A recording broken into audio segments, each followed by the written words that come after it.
शिवाय।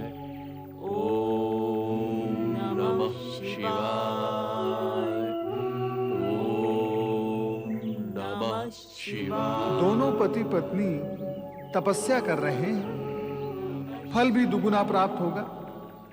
किंतु मैं तो बाल ब्रह्मचारी हूं, पत्नी है ही नहीं। सुवर्चा के समान यदि मेरी भी पत्नी होती, मेरे साथ तपस्या करती, तो मेरी तपस्या का फल भी दुगुना होता और भगवान शिव मुझे शीघ्र ही दर्शन भी देते।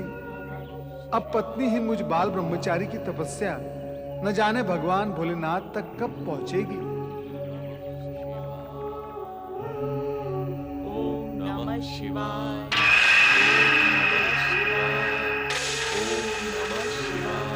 महर्षि दधीचि एवं देवी सुवर्चा, आंखें खोलो। आंखें खोलो ऋषिवर, आंखें खोलो। भगवान भोलेनाथ, माता पार्वती, जय भोलेनाथ, जय माता पार्वती, जय भोलेनाथ। उठो ऋषिवर। जय माता पार्वती।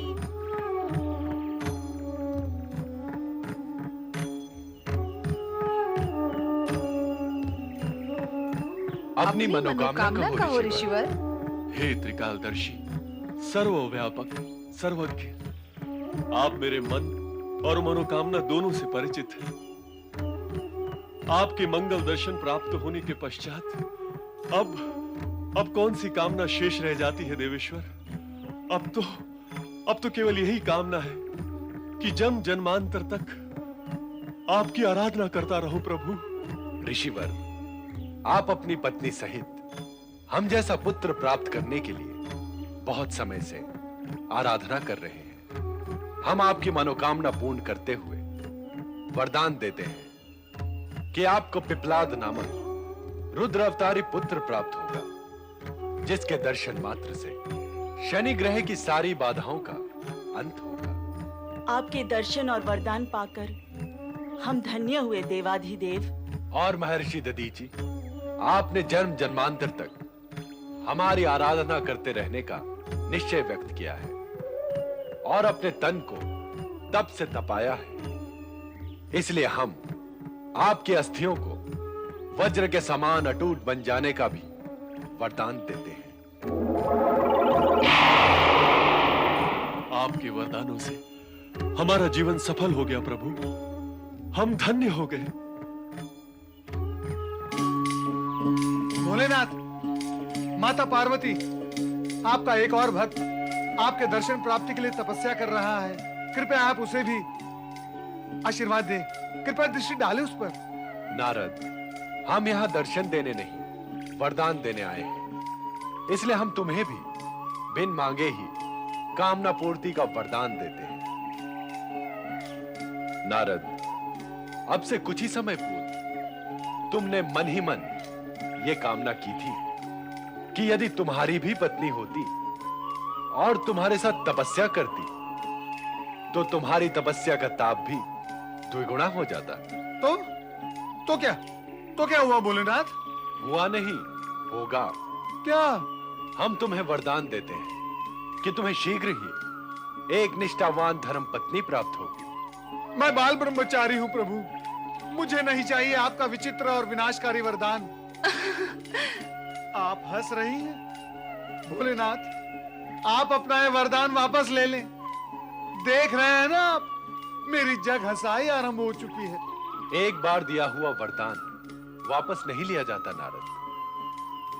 अब तो तुम्हें गृहस्थ जीवन का आनंद भोगना ही होगा। तुम्हारा कल्याण हो। और हाँ नारद, अगली बार कैलाश पर अकेले नहीं आना।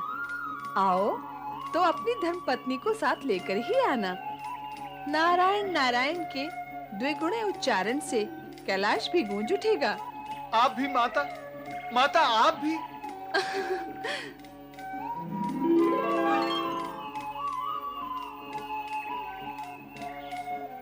शुभ वरदान के लिए बधाई हो देवर्षि। हमारी मंगल कामनाएं आपके साथ है देवर्षि।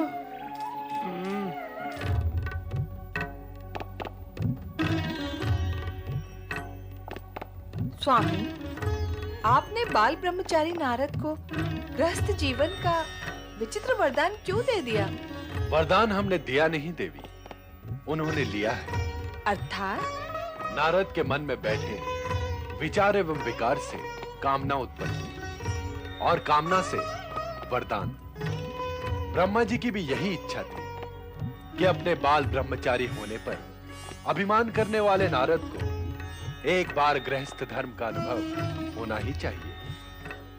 ऐं ह्रीं क्लीं चामुण्डायै जय स्वाहा। ऐं ह्रीं क्लीं चामुण्डायै जय स्वाहा। ऐं ह्रीं क्लीं चामुण्डायै जय स्वाहा। ऐं ह्रीं क्लीं चामुण्डायै। त्वष्टा ऋषि के शक्ति यज्ञ से एक नया घटना चक्र आरंभ होगा। त्वष्टा ऋषि के यज्ञ का प्रतिदान तो तुम्हें उसे देना ही था। ऐं ह्रीं क्लीं चामुण्डायै विच्चे या चाम्बा मधुकैटभ प्रमथनी या नमाहिषोन्मूलिनी या धूम्रेक्षण चण्डमुण्डमथिनी या रक्तबीजाशिनी। शक्तिः शुम्भ निशुम्भ दैत्यदलिनी या सिद्ध लक्ष्मीः परा या देवी नवकोटि शक्ति सहिता मां पातु विश्वेश्वरी। मेरे परम भक्त ऋषि त्वष्टा, माता, माता शक्ति।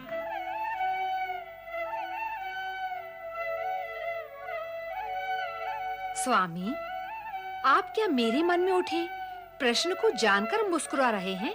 देवी, हम जानते हैं कि तुम हमारी सृष्टि रचना और विधान की विचित्रता पर चकित हो रही हो। तुम सोच रही हो कि त्वष्टा की शक्ति उपासना का उद्देश्य क्या है और इसका परिणाम क्या होगा। स्वामी, मेरे मन का प्रश्न तो आपने जान ही लिया, अब इसका उत्तर भी दें। इस समय इस प्रश्न का उत्तर देना हमारे लिए संभव नहीं है देवी। हाँ, हम संकेत अवश्य दे सकते हैं। इसका अर्थ तो यही हुआ कि आप भावी और विशेष सत्य मुझसे छुपाना चाहते हैं। प्रणाम परमपिता। प्रणाम माता। तुम्हारा कल्याण हो। कल्याण? नारायण नारायण। भगवान भोलेनाथ ने तो मेरे कल्याण का आयोजन कर डाला, फिर आप मेरे कौन से कल्याण की बात कर रहे हैं परमपिता? माता, क्या आप मुझसे रुष्ट हैं? क्या मुझसे कोई अपराध हो गया है? आपने मेरे प्रणाम का उत्तर नहीं दिया। मैं तुमसे नहीं, ब्रह्मदेव से रुष्ट हूं नारद। क्यों भला? इसलिए कि इन्होंने मेरे प्रश्न का उत्तर नहीं दिया और अब वे तुम्हारी प्रश्नावली का उत्तर देंगी अथवा नहीं, यही जानना चाहती हूँ। आप रुष्ट न हो माता। परमपिता ब्रह्मा जी से करने के लिए मेरे पास प्रश्न है ही नहीं। अब तो मैं स्वयं ही एक प्रश्न बन गया हूँ। ऐसा क्यों कह रहे हो नारद? जो सत्य है वही कह रहा हूँ परमपिता। आपको तो ज्ञात होगा ही, मैंने तपस्या करके भगवान भोलेनाथ से एक विचित्र प्रकार का वरदान ना चाहते हुए भी प्राप्त कर लिया है। अब उस वरदान का परिणाम क्या होगा ये मैं नहीं जानता। ये सत्य है नारद कि तुम पर शीघ्र ही घोर विपत्ति आने वाली है। तुम सावधान रहना। कैसी विपत्ति परमपिता? देखो नारद, भगवान शिव ने वरदान दिया है तो ये निश्चित है कि तुम्हें धर्म पत्नी अवश्य प्राप्त होगी। तुम इससे बच नहीं सकते, इसलिए मानसिक रूप से इसके लिए तैयार हो जाओ। विधि को टालना तो विधाता के भी वश में नहीं है। जो होगा सहन करूंगा। किंतु क्या कुछ प्रश्न करना चाहते हो? हाँ नारद, प्रश्न। अचानक मेरी भेंट मेरे बाल सखा और भांजे तथा आपके नाती पर्वत से हो गई। वो आपका परम भक्त है। वो आपके नाम की धुन जगाता ही रहता है। ये तो हुई सूचना। अब कहो कि इस सूचना पर आधारित प्रश्न क्या है? यही कि आप अपने ऐसे परम भक्त को दर्शन क्यों नहीं देते, उसे ब्रह्मलोक में आने की स्थिति प्रदान क्यों नहीं करते? दर्शन और सिद्धि भक्तों और साधकों को प्राप्त होती है। नारद के विषय में कुछ प्रश्न करना चाहती हो? नहीं, मुझे किसी के विषय में कुछ भी नहीं पूछना है। मुझे भी इतनी सिद्धि तो प्राप्त है कि इच्छा होने पर मैं सब कुछ जान लूं। जय जय ब्रह्मदेव, जय जय ब्रह्मदेव।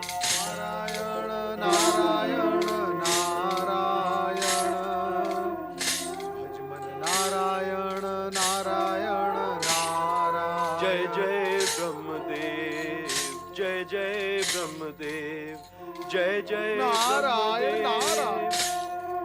नारद, मित्र नारद, मैं तुम्हारी ही खोज में भटक रहा था। चले आओ, चले आओ। कोई लाभ नहीं, कोई लाभ नहीं। मुझे खोजने का मित्र पर्वत सब व्यर्थ हो गया। क्या कह रहे हो मित्र नारद? मैं ये कह रहा हूँ कि तुम ब्रह्मा विष्णु महेश को प्रसन्न करने का विचार त्याग दो। मैं अभी अभी परमपिता ब्रह्मा जी से मिलकर आ रहा हूँ। क्या कहा ब्रह्मदेव ने? उन्होंने तुम्हारे संदर्भ में जो कुछ कहा, क्या तुम सुन पाओगे? हाँ हाँ, कहो तो। विचार कर लो मित्र पर्वत, क्या तुम सुन सकोगे? कहोगे तो सुन भी लूंगा। नारायण नारायण। तो सुनो पर्वत, परमपिता ब्रह्मा जी ने ये कहा है कि पर्वत ढोंगी, आडंबरी और नाटकीय है। वो जो नहीं है वो होने का दिखावा करता है। उसके मन में सच्ची भक्ति और आस्था भी नहीं है। उसे ब्रह्मा विष्णु और महेश को प्रसन्न करके उनके दर्शन करने का विचार त्याग देना चाहिए, ये कहा है।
अलौकिक पशु पक्षियों यज्ञ से उत्पन्न हो।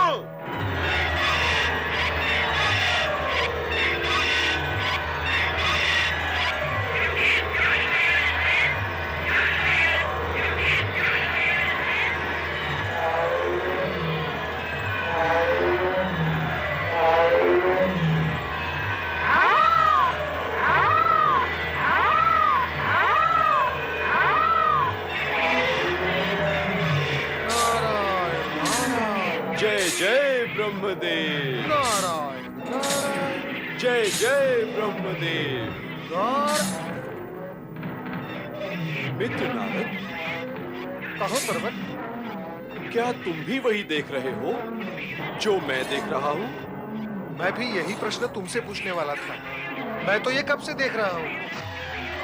मां जगदम्बे का वरदान फलित हुआ। मेरी चमत्कारी सिद्धियां सफल हुई। जय जगदम्बे मां।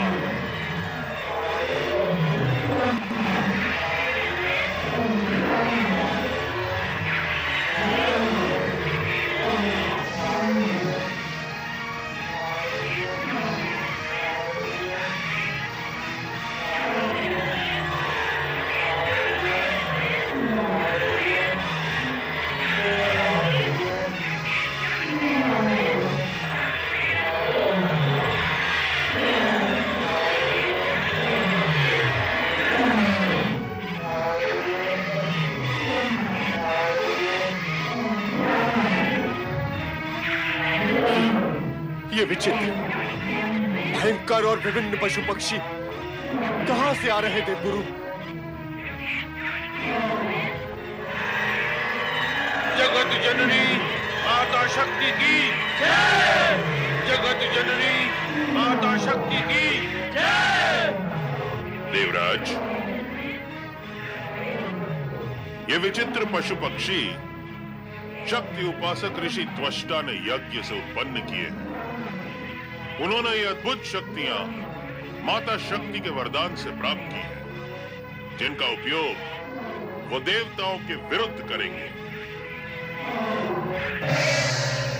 सिंहवाहिनी माता शक्ति की जय। असुर मर्दनी महादेवी शक्ति की जय। शक्ति के उपासक ऋषि त्वष्टा को प्रणाम। प्रणाम महामुनि।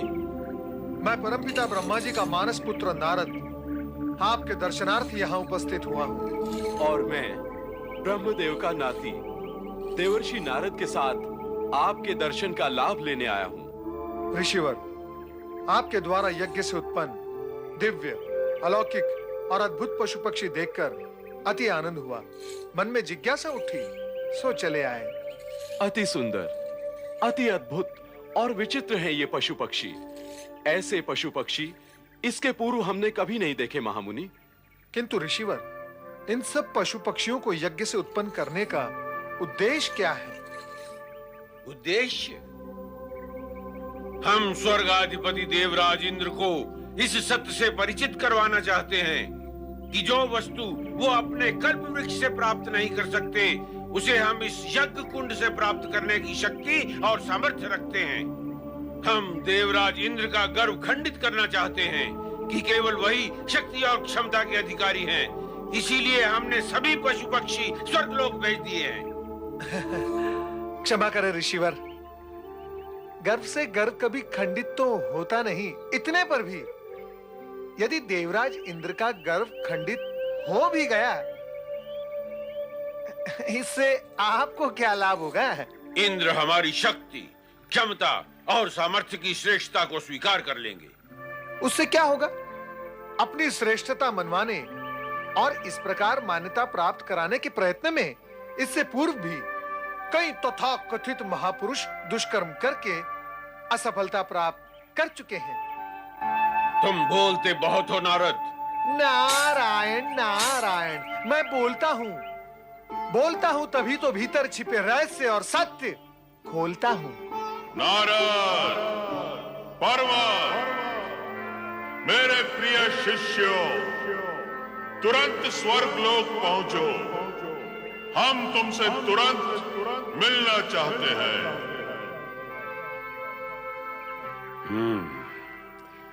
लगता है इंद्र, देवगण और गुरु बृहस्पति हमारे चमत्कारों से प्रभावित हो चुके हैं। ऋषिवर, अब हमें आज्ञा दें। नारायण नारायण।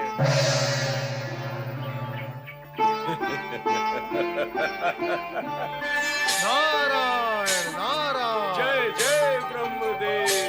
नारायण नारायण। जय जय ब्रह्मदेव। नारायण नारायण। जय जय ब्रह्मदेव। नारायण नारायण। जय जय ब्रह्मदेव। जय जय गुरुदेव। देवर्षि, आपके साथ ये कौन है? ये पर्वत मुनि है। अच्छा, इससे पूर्व तो इन्हें हमने आपके साथ कभी देखा नहीं। देवराज, ये दोनों हमारे शिष्य रह चुके हैं। नारद से तो भेंट होती ही रहती है, किंतु पर्वत ने आश्रम से विदा लेने के पश्चात हमसे भेंट नहीं की।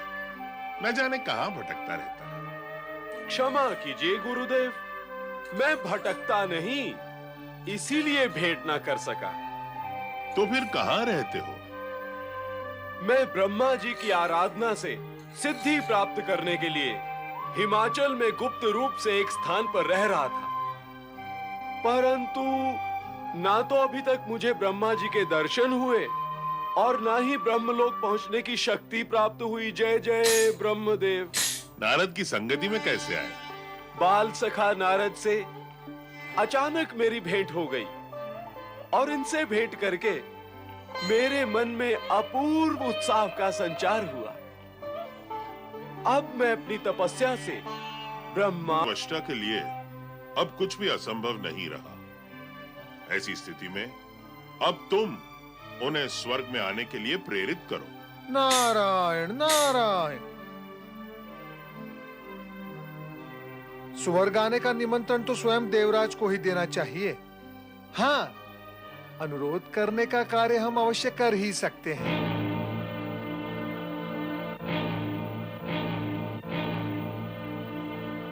परंतु कहीं उन्होंने हमारा आमंत्रण ठुकरा दिया तो?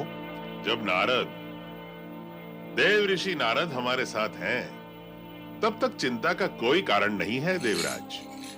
वो अपने प्रभाव, वाक्पटुता और व्यवहार कुशलता का उपयोग करके ये सुनिश्चित कर देंगे कि त्वष्टा आपका निमंत्रण स्वीकार करने पर विवश हो जाए। अहंकारी सृष्टि रूपायै, अहंकारी सृष्टि रूपायै, अहंकारी प्रतिपालिके, अहंकारी प्रतिपालिके, क्लिंकारी काल रूपिण्यै, क्लिंकारी काल रूपण्यै, बीज रूपे नमोस्तुते, बीज रूपे नमोस्तुते। जय मां जगदम्बे, जय मां जगदम्बे, जय मां जगदम्बे, जय मां जगदम्बे। शक्ति उपासक ऋषि त्वष्टा की जय। ऋषि त्वष्टा, आप धन्य हैं। आपकी चमत्कारी सिद्धियों की प्रशंसा कैसे की जाए, ये मैं नहीं समझ पा रहा हूं। आपने तो जगत में एक अभूतपूर्व कीर्तिमान स्थापित कर दिया है। ये सब उस महाशक्ति भवानी की कृपा है देवराज। आप तो ये बताएं, आपने यहाँ आने का कष्ट कैसे किया? ऋषिवर, हम आपको स्वर्ग चलने का निमंत्रण देने आए हैं। निमंत्रण? स्वर्गलोक चलने का? नहीं देवराज, नहीं। स्वर्गलोक चलने का आपका निमंत्रण मुझे स्वीकार नहीं है। स्वर्गलोक ले जाकर आप हमें देवताओं की श्रेणी में रखकर हमें अपना आज्ञाकारी बनाना चाहते हैं। इंद्र सभा की शोभा का अलंकार बनाना चाहते हैं आप मुझे। नहीं, मैं ऐसा अलंकरण बनना नहीं चाहता।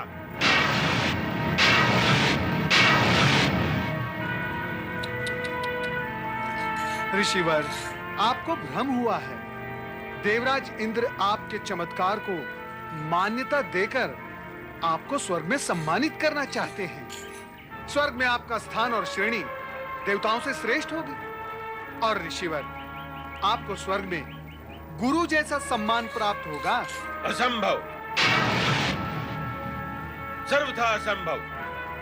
जब स्वर्ग लोक में देवगुरु बृहस्पति गुरु के स्थान पर सम्मानित है, तो हमें गुरु का स्थान प्राप्त कैसे होगा?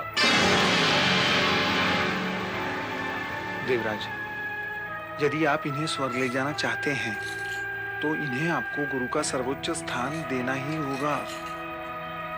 ऋषिवर, आपका स्थान देवगुरु बृहस्पति के स्थान के समकक्ष होगा। अब तो आप स्वर्ग चलेंगे ना? चलूंगा, किंतु आपको स्वर्ग लोक में शक्ति उपासना की नई परंपरा प्रारंभ करनी होगी। अर्थात? आप देवगुरु बृहस्पति, देवी शची और सभी देवगण को माता शक्ति की नियमित रूप से पूजा उपासना करनी होगी। ऋषिवर, हम आपकी हर इच्छा का सम्मान करेंगे। बस अब आप शीघ्र ही स्वर्गलोक चलकर उस लोक को अपनी उपस्थिति से पवित्र करें। देवराज इंद्र, मान, सम्मान और प्रतिष्ठा के बंधन में आपने हमें बांध लिया है। अब तो हमें आपकी इच्छा का सम्मान करना ही होगा। इंद्र से मान्यता प्राप्त करने के फेर में पड़कर ही तो तुम चमत्कार कर रहे थे ऋषि त्वष्टा। अब जाओ स्वर्ग और देखो विधि का खेल। आप दोनों के सहयोग से ऋषि त्वष्टा कृपालु होकर हमारे साथ स्वर्ग चल रहे हैं।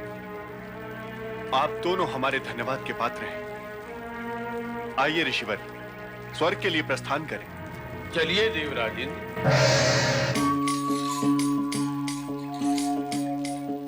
आओ मित्र नारद, अब हम दोनों साथ साथ चलकर पृथ्वी विहार करें। पृथ्वी विहार?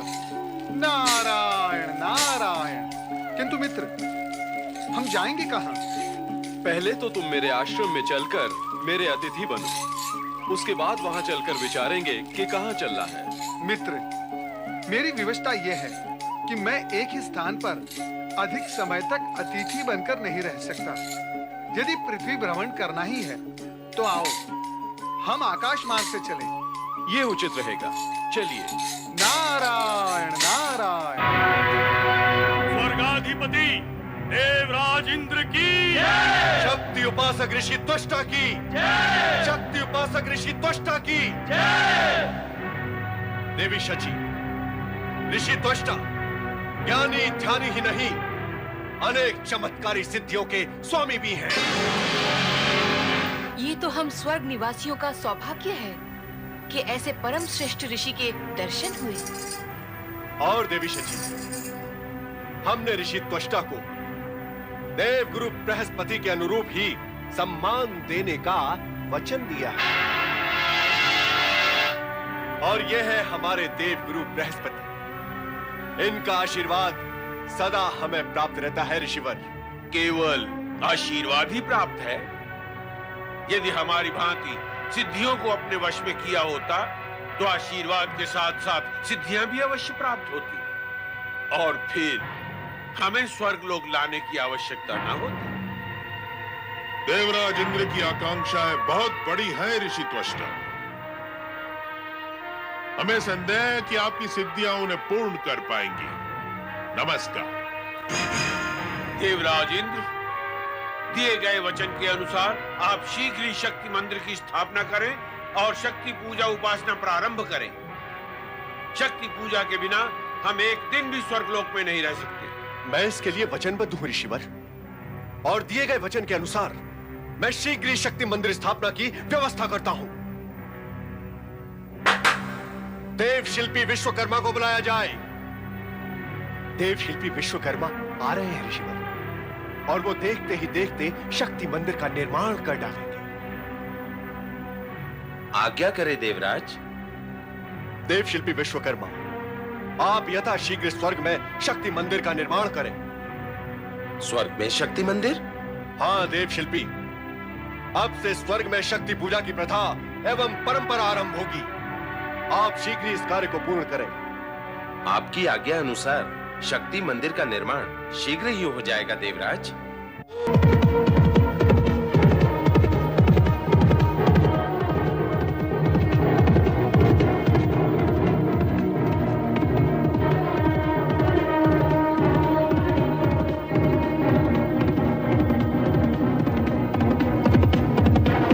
नारायण नारायण। रक्षा करो प्रभु, रक्षा करो। देख रहे हो पर्वत, राजा संजय अपने सैनिकों से बिछुड़कर आगे निकल गए हैं और वे अब दस्युओं के समीप पहुंच गए हैं। और ये वो दस्यु हैं जो किसी की भी प्रतिष्ठा का विचार ना करते हुए उन्हें लूटकर मार सकते हैं। अर्थात राजा संजय के प्राण संकट में हैं। हाँ, हमें तुरंत उन्हें सावधान करना होगा। नारायण नारायण। जय जय ब्रह्मदेव। सावधान! ऐसा लगता है कि यह घुड़सवार इसी ओर आ रहा है। अलीदत्त, तू ऊपर जा और समीप आते ही उसकी एक ही वार में गर्दन उड़ा डालो। ऐसा ही होगा सरदार।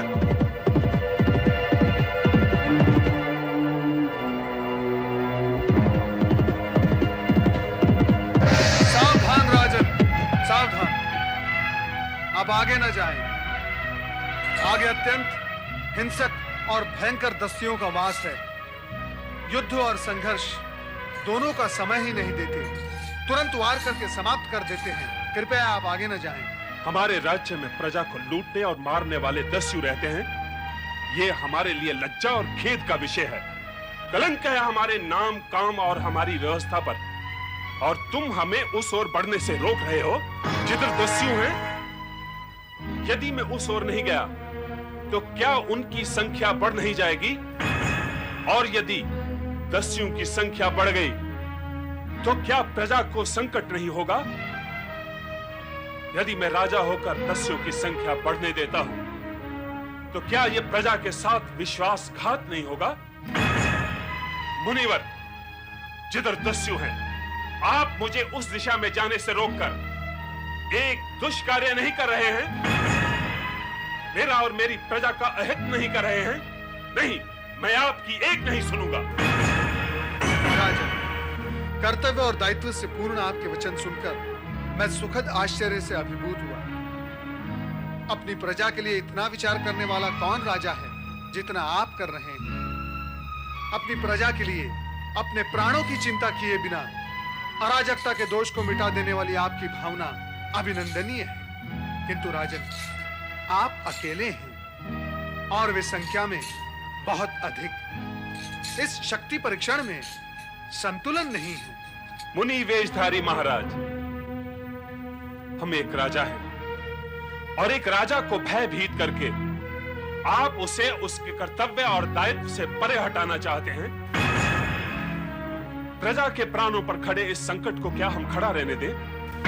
हत्यारों की उपस्थिति को क्या हम राज्य के माथे पर एक कलंक बनकर लगा रहने दें? स्वयं राजमहलों में सभी सुख सुविधाओं को भोगें और प्रजा को दुष्टों की दया दृष्टि पर छोड़ दें? नहीं महाराज, यदि कल हमारी प्रजा ने नीति और न्याय के धरातल पर खड़े होकर हमसे यह प्रश्न किया कि एक राजा का कर्तव्य क्या होता है, तो हम क्या उत्तर देंगे? प्रजा को यदि भरमा भी लिया तो मृत्यु के पश्चात भगवान को क्या उत्तर देंगे?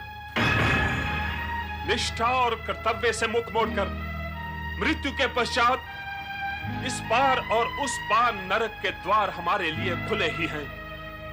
हम उन दस्युओं को दंड अवश्य देंगे। राजन, आपकी प्रजावत्सलता, कर्तव्य निष्ठता अभिनंदनीय है। मैं प्रभावित हुआ। किंतु राजन, प्रश्न यह है कि इतने सीमित साधन के साथ आप अपने साध्य में सफल हो सकेंगे? क्या आप अकेले उन प्राण घातकों को दंड दे सकेंगे? कदापि नहीं। निसंदेह वे दंडनीय है ही। एक राजा होने के नाते आपका यह कर्तव्य है कि आप उन्हें समाप्त करें। किंतु उनसे बड़ी शक्ति अपने साथ लेकर यदि आप अकेले वहां गए तो ना आपका उद्देश्य पूर्ण होगा, ना ही आपके प्राणों की रक्षा हो सकेगी। राजन, आपका जीवन अमूल्य है, उस पर प्रजा का अधिकार है। इसलिए प्रजा के हित में आपकी रक्षा अनिवार्य है। राजन, आप राजधानी लौटकर पर्याप्त संख्या में सैन्य बल लेकर आए, तब आप भी सुरक्षित रहेंगे और वे भी दंडित हो सकेंगे। मुनिवर, आपका परामर्श बुद्धिमता से पूर्ण है। हम ऐसा ही करेंगे। प्राण रक्षा और उचित परामर्श के लिए आपका धन्यवाद। प्रभु आपका कल्याण करें।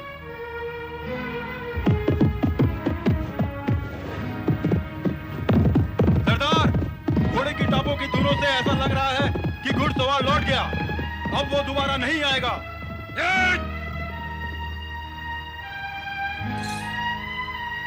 लौट गए राजा? वो तो लौट गए, किंतु हमें भी लौट जाना चाहिए। क्यों? तुम्हें भी भय लगता है दस्युओं से? नारायण नारायण, दस्युओं से किसे भय नहीं लगता। चलो।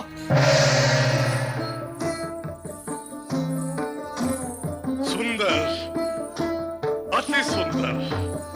आहा, ऐसा मनोहारी शक्ति स्वरूप देखकर हार्दिक आनंद आ गया। सिंहवाहिनी माता शक्ति की जय! असुर मर्दिनी माता शक्ति की जय!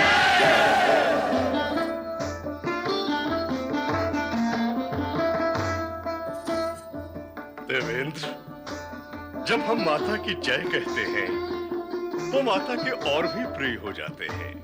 वो कैसे ऋषिवर?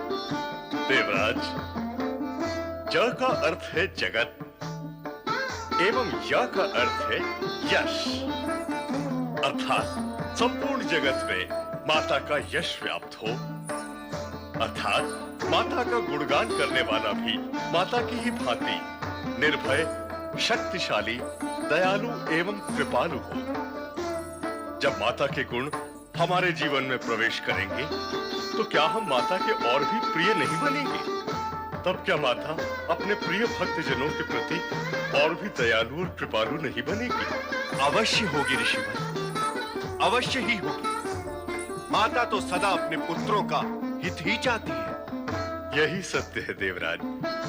माता शक्ति संपूर्ण सृष्टि का मूल एवं आदि कारण है। इसकी शरण में आकर, इसके चरणों में बैठकर आराधना करने से जीवन सफल ही नहीं धन्य हो जाता है। माता से जो मांगो वो मिल जाता है, सारी कामनाएं पूर्ण हो जाती हैं। मां शक्ति की प्रेरणा से ही सारा जगत चैतन्य है। ऐसी अनंत, अनादि, परम, परा एवं संपूर्ण शक्ति का आवाहन करें। सर्वमंगल मांगल्ये शिवे सर्वार्थ साधिके शरण्ये त्र्यंबके गौरी नारायणे नमोस्तुते।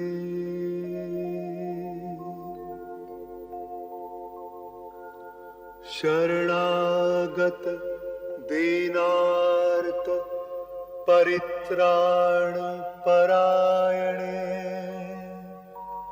सर्वस्यार्ति हरे देवी नारायणी नमोस्तुते। सर्वस्वरूपे सर्वेशे सर्वशक्ति समन्विते भयेभ्यस्त्राहि नो देवी दुर्गे देवी नमोस्तुते।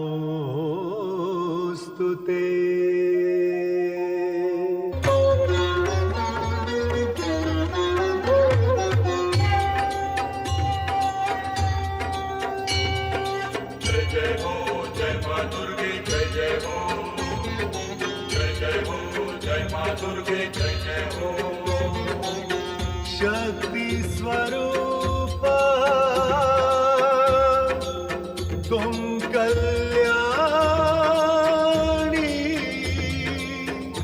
हे जगदम्बे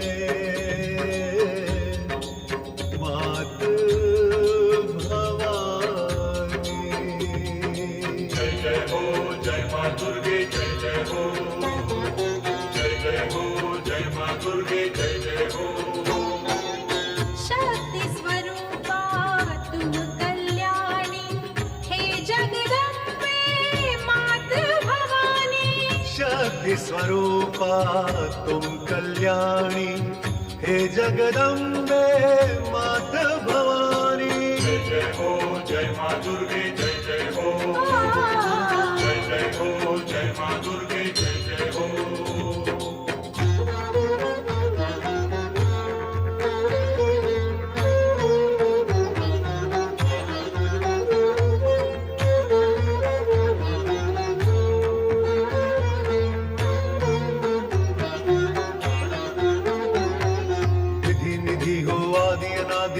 अविचल अविनाशी सिद्धिदात्री तुम जग जननी दुख में आनंद राशि। युगों से हर एक पल है तुम्हारे युगों से हर एक पल है तुम्हारे दर्शन का अभिलाषी। जय जय हो जय मां दुर्गे जय जय हो। जय जय हो जय मां दुर्गे जय जय हो।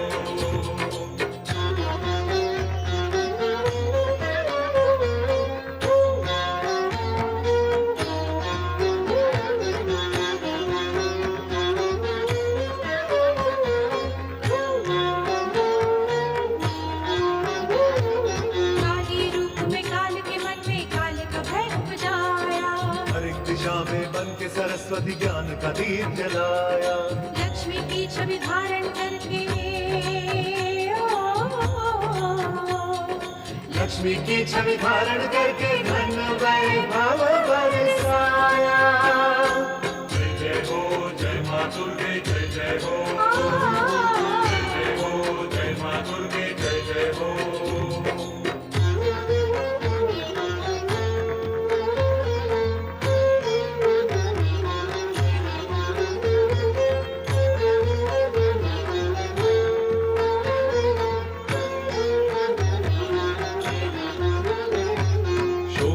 रोशनी तुम हो माता, त्रिभुवन वास तुम्हारा। रौद्र रूप में सदैव तुमने दुष्टों को संहारा। करुणा लुटा के दे दुर्गे जय जय हो, जय जय हो, जय माँ दुर्गे जय जय हो।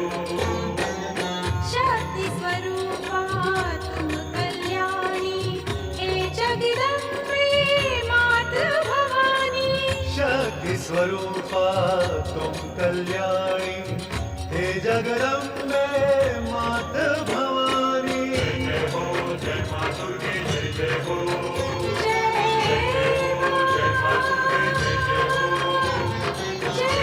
जय हो, जय माँ दुर्गे जय जय हो, जय हो, जय माँ दुर्गे जय जय हो, जय हो, जय माँ दुर्गे जय जय हो, जय हो, जय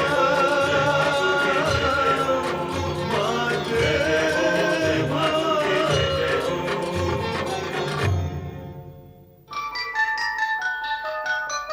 अब स्वर्गलोक को माता शक्ति की कृपा अवश्य प्राप्त होगी। आप दोनों प्रतिज्ञा करें कि नियमित रूप से माता शक्ति की आराधना करेंगे। अवश्य ऋषिवर। हाँ ऋषिवर, हम नित्य माता शक्ति की आराधना करेंगे। देवी शची, इस सत्य को भी मन में धारण कर लें कि माता शक्ति की आराधना से महादेव की कृपा स्वयं भी प्राप्त हो जाती है। कारण शिव और शक्ति दोनों एक दूसरे के पूरक हैं। शक्ति के बिना शिव अपूर्ण है और शिव के बिना शक्ति।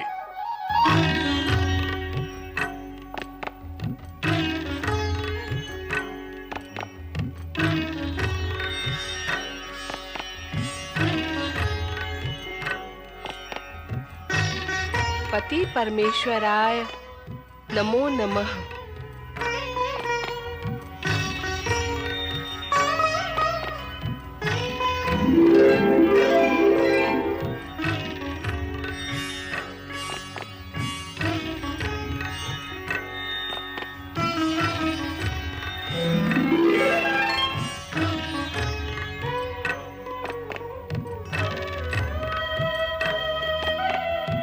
मुझे इतना ध्यानपूर्वक क्यों देख रहे हैं स्वामी? त्वष्टा ऋषि ने स्वर्गलोक में तुम्हारे शक्ति स्वरूप की धूम मचा दी है। जिन देवताओं ने केवल स्वार्थवश तुम्हारा स्मरण किया था, वे ही अब स्वर्गलोक में शक्ति स्थल की स्थापना कर तुम्हारी आराधना कर रहे हैं। अब तुम हमें ऐसे क्यों देख रही हो, जैसे ये सत्य तुम्हें ज्ञात ही ना हो? क्या तुम नहीं जानती कि स्वर्गलोक में तुम्हारी आराधना आरंभ हो गई है? मैं जो भी जानती हूँ वो मैं आपके मुख से सुनना चाहती हूँ। देवी, नारद को वरदान देने के पश्चात तुम तो उन्हें सर्वथा भूल ही गई। हाँ स्वामी, आपने नारद को धन पत्नी की प्राप्ति का वरदान दिया था। क्या वो ग्रस्त बन गए?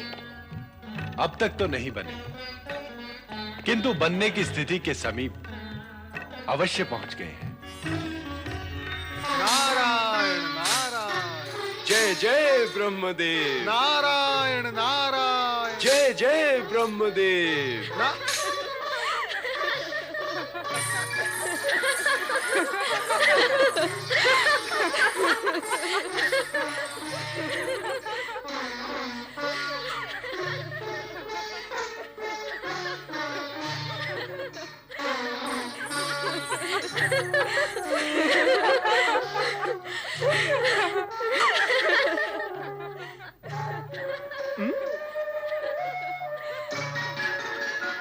मित्र पर्वत, क्या सोच रहे हो?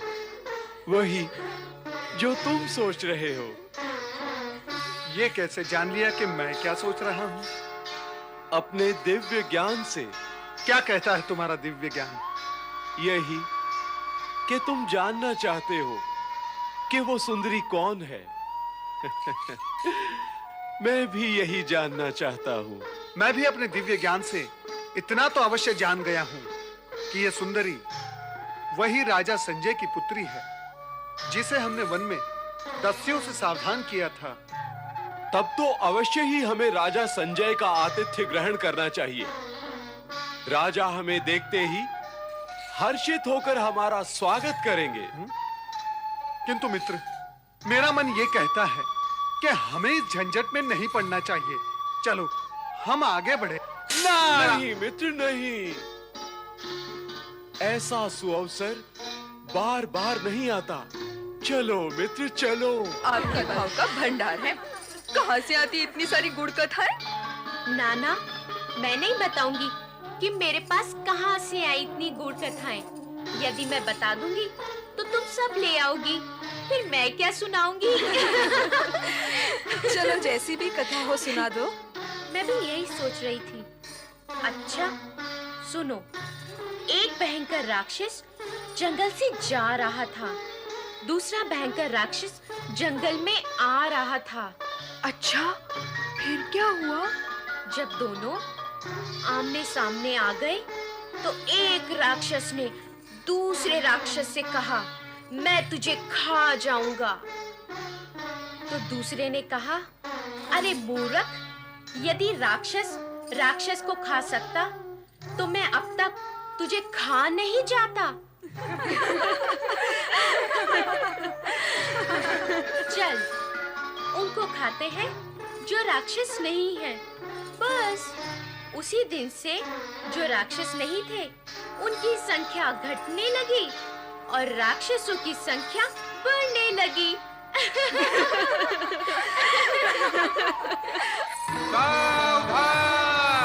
सिंह कुलभूषण वत्सलापुरी नरेश महाराज संजय सेन पधार रहे हैं। प्रणाम गुरुदेव। कल्याण भव।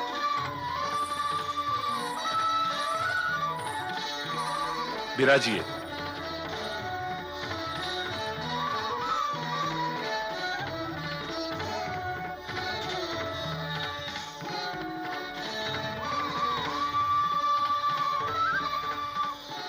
प्रणाम मुनिजन। उस दिन दस्युओं से आपने हमें सावधान किया था, किंतु शीघ्रता में आपका परिचय प्राप्त करने का हमें सौभाग्य प्राप्त नहीं हो सका। अहोभाग्य हमारे कि आज आप स्वयं यहां पधारे हैं, तो कृपया अब अपना परिचय हमें दें। नारायण नारायण। मैं नारायण भक्त नारद हूं और ये मेरे बाल सखा, सहपाठी, परम मित्र पर्वत मुनि हैं। हे राजन, सत्य तो ये है कि हम मुनियों का महल में आने का ना प्रयोजन है ना आवश्यकता, परंतु जब हमें इधर से जाते हुए ये ज्ञात हुआ कि ये आपका प्रसाद है, तो विचार हुआ आपके दर्शन ही करते चले। आप दोनों का राजसभा में सहर्ष स्वागत है। राजन, उन दस्युओं को क्या दंड दिया आपने? वो हमारे पड़ोसी राज्य से आए हुए दस्यु थे। हमारे सैनिकों को देखते ही पलायन कर गए।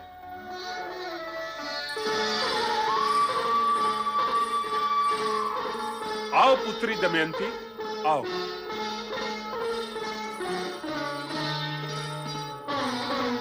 देखो, हमारे यहाँ मुनिवर पधारे हैं। ये हैं नारायण भक्त नारद जी।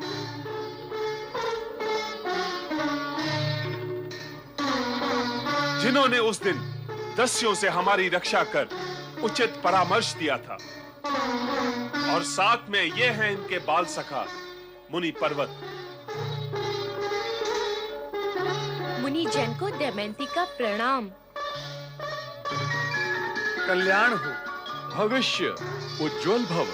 मुनिवर, मेरा अतीत भी उज्जवल था, मेरा वर्तमान भी उज्जवल है, तो मेरा भविष्य निश्चित ही उज्जवल होगा।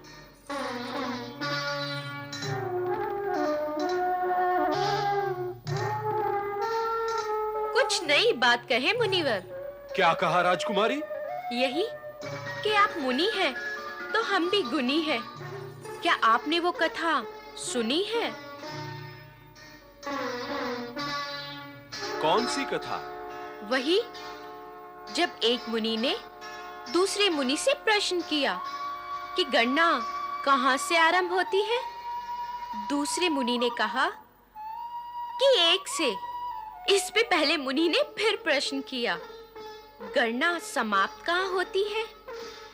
अंतिम अंक क्या है? दूसरे मुनि उत्तर नहीं दे सके। उन्होंने प्रश्न करने वाले मुनि से कहा, तुम ही बताओ, गणना का अंतिम अंक क्या है? इस पर प्रश्न करने वाले मुनि बोले, यदि मैं जानता तो तुमसे प्रश्न ही क्यों करता? हमारी पुत्री विनोद प्रिय है, सदा हंसती हंसाती रहती है।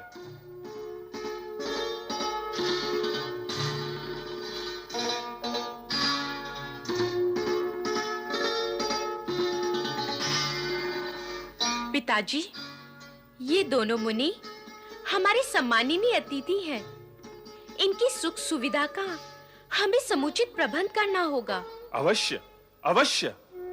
इनके आतिथ्य का दायित्व हम तुम्हें सौंपते हैं पुत्री दमयंती। पिताजी, आपके आशीर्वाद से मैं अपना दायित्व पूर्ण रूप से निभाऊंगी।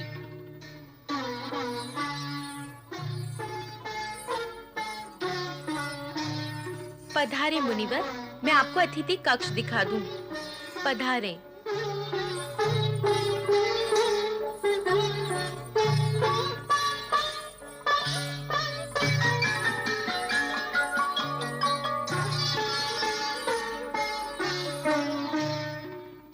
ये दोनों महापुरुष हमारे विशेष अतिथि हैं। इनकी सुख सुविधा का पूरा ध्यान रखना। यदि तनिक भी त्रुटि हुई तो महाराज कठोर दंड देंगे। आपकी आज्ञा का पूर्ण पालन होगा राजकुमारी जी। जाओ। आइए मुनिवर। मुनिवर नारद जी, यह आपका कक्ष है। आप यहाँ विश्राम करें और जिस वस्तु की भी आवश्यकता हो आप सेवक को आदेश करें, वो आपकी आज्ञा का तुरंत पालन करेगा। मुनिवर, हाँ। आपके विश्राम के लिए अन्य कक्ष की व्यवस्था है, आप आए मेरे साथ। राजकुमारी,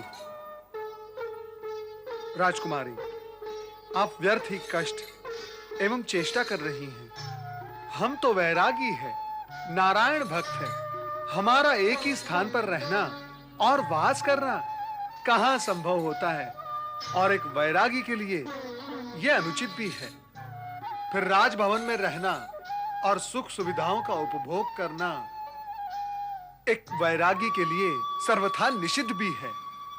राजकुमारी, कृपया आप हमें जाने दें, यही उचित होगा। मित्र नारद, क्या कष्ट है तुम्हें? मुनिवर नारद जी, आप एक वैरागी, गृहस्थ नहीं। आपके कुछ नियम, वर्जनाएं और रीति नीति हैं। ये सब राजभवन में प्रवेश करने से पूर्व आप सोच लेते अथवा कह देते तो मैं आपको सहर्ष जाने देती, किंतु अब तो आप हमारे अतिथि बन ही चुके हैं। अब आप यहाँ से जा नहीं सकेंगे मुनिवर। आपकी नारायण भक्ति और आपका वैराग्य कोई छीनेगा नहीं। आप अपने वैराग्य पे दृढ़ रहकर इस राजभवन में भी नारायण भक्ति कर सकते हैं मुनिवर। इस विपरीत और प्रतिकूल परिस्थितियों में क्या यह संभव होगा राजकुमारी? आप इस विराट सत्य को क्यों भूलते हैं मुनिवर? निष्ठावान भक्त की परीक्षा प्रतिकूल परिस्थितियों में ही होती है। फिर भी मैं तो यहाँ से चले जाने का ही विचार कर रहा हूँ। आप बार बार जाने का दुराग्रह करके आप मेरे हृदय पर आघात कर रहे हैं मुनिवर। कृपा कीजिए और फिर विश्राम कीजिए। नारायण नारायण।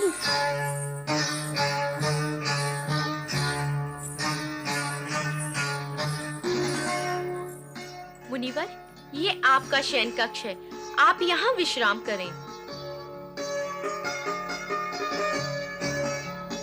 मुनिवर, आज से पूर्व क्या आपने कभी कोई कन्या, स्त्री अथवा महिला नहीं देखी? नहीं, ऐसी तो कोई बात नहीं। मुझे तो ऐसा ही लगता है। मैं अभी 20-25 कन्याएं बुला देती हूँ, आप पूर्ण रात्रि उन्हें देखते रहे।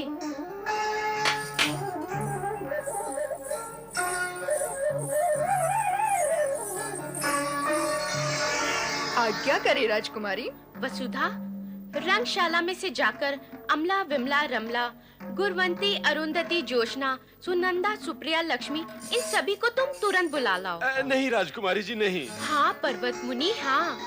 सुनंदा, भावना, अलका, राधा, उषा, लता, कामना, इन सभी को तुरंत ले आओ। राजकुमारी जी, आप क्या कर रही हैं? ऐसा ना करें। नहीं करूं? ठीक है, नहीं करती। अब आप विश्राम करें और मुझे आज्ञा दें। प्रणाम।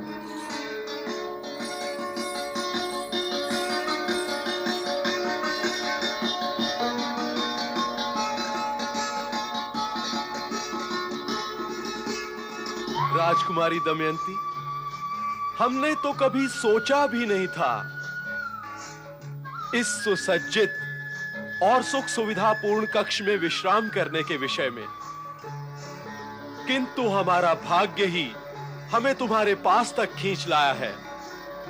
अब देखना यह है कि ये भाग्य और इस भाग्य को लिखने वाले विधाता आगे क्या-क्या चमत्कार दिखाते हैं।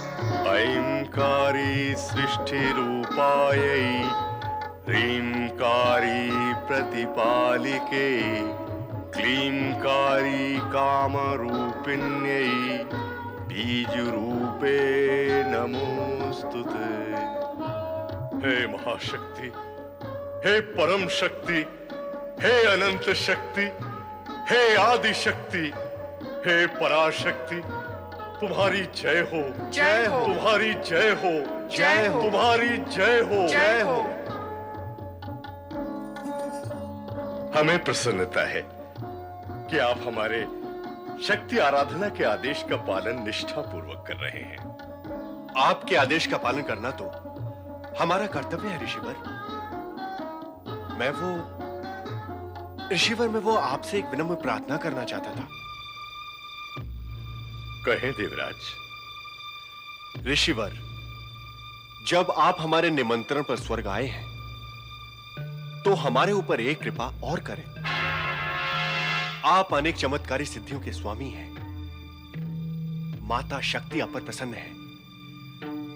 कृपा कर कुछ ऐसा करें कि हमारा ये स्वर्ग असुर शक्तियों से सदा सदा के लिए सुरक्षित हो जाए। देवराज इंद्र, सृष्टि की रचना के अनुसार सुरों और असुरों का बैर जन्मजात होता है। असुर स्वर्ग पर अधिकार करने का प्रयास सदा करते रहे हैं और करते रहेंगे। जगत की कोई भी शक्ति उन्हें ऐसा करने से नहीं रोक सकती। ऋषिवर, आपने जो कुछ भी कहा है मैं उस सत्य को स्वीकार कर लेता हूं। इसके उपरांत भी आप अपनी चमत्कारी सिद्धियों की शक्ति से एक शक्तिशाली सुरक्षा कवच का निर्माण कर स्वर्ग की सुरक्षा तो कर ही सकते हैं। देवराज इंद्र, जो कुछ आप मुझसे कह रहे हैं वो सब आपको मुझसे कहने के लिए देवगुरु बृहस्पति ने तो नहीं कहा है। लगता है ये उन्हीं का आयोजित कार्यक्रम है। नहीं ऋषिवर, ऐसा कुछ भी नहीं है। तो ठीक है, हम इस विषय पर देवगुरु बृहस्पति से चर्चा करके फिर आपसे चर्चा करेंगे।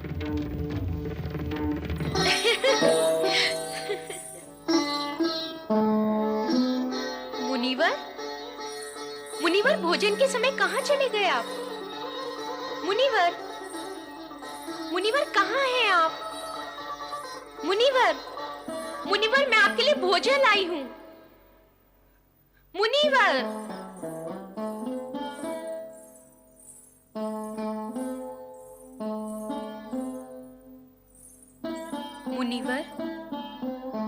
आइए राजकुमारी जी, आइए।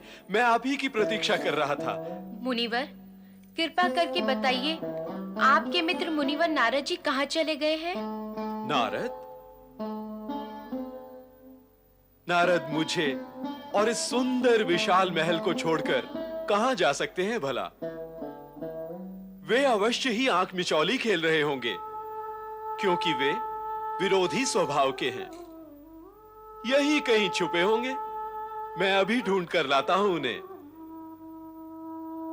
नारद, मित्र नारद, नारद, कहां हो सखा नारद? नारद, नारद। कहाँ हो मित्र? मित्र नारद, कहाँ छिप गए हो मित्र? सामने आ जाओ मित्र। मित्र नारद, प्रकट हो जाओ, तुम्हारे बिना मुझे भय लगता है। मित्र नारद, नारद, सखा नारद, कहाँ हो तुम नारद? नारद!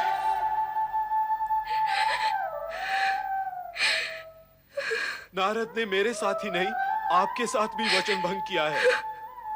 वो अवश्य ही मुझे छोड़कर यहां से चला गया है।